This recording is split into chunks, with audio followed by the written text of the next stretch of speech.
हम लोग अपने अपने कार्य क्षेत्रों में निस्वार्थ भाव से कार्य करें तो वो भी एक देश सेवा है, वो भी एक देशभक्ति है, वो भी एक राष्ट्रभक्ति है।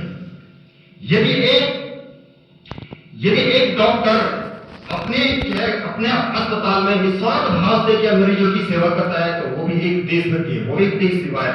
एक शिक्षक अपने शिक्षण संस्थान में निस्वार्थ भाव से शिक्षण कार्य करता है, उसके प्रति समर्पण भाव दिखाता है तो वो भी एक देशभक्ति है, वो भी एक देश सेवा है। एक वकील, एक न्यायाधीश निस्वार्थ भाव से क्या है न्याय करता है तो वो भी एक देशभक्ति है। विभिन्न संस्थाओं के जो कर्मचारी अधिकारी हैं वो अपने अपने संस्थाओं में अपने क्या है विभागों में निस्वार्थ भाव से कार्य करते हैं, देश की सेवा करते हैं तो वो भी एक राष्ट्रभक्ति है, वो भी एक देशभक्ति है। प्रिय छात्रों, हमारे हृदय में कहते हैं कि हमारे अंदर क्या है देवत्व गुण भी होते हैं और क्या है दैत्य गुण भी होते हैं, राक्षस गुण भी होते हैं। हमारे ऊपर डिपेंड करता है हम किन गुणों को आगे विकसित करते हैं। जिन गुणों को हम आगे विकसित करते हैं वही गुण क्या है हमारे लिए, क्या है हमारे लिए यश कीर्ति और क्या है हमारा क्या है बल को आगे बढ़ाता है।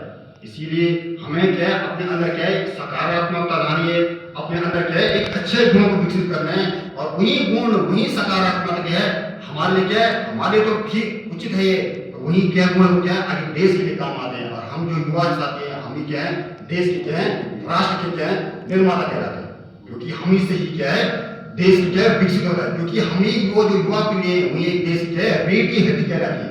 ठीक है, इसी से ही क्या है देश का क्या है आगे बढ़ता है।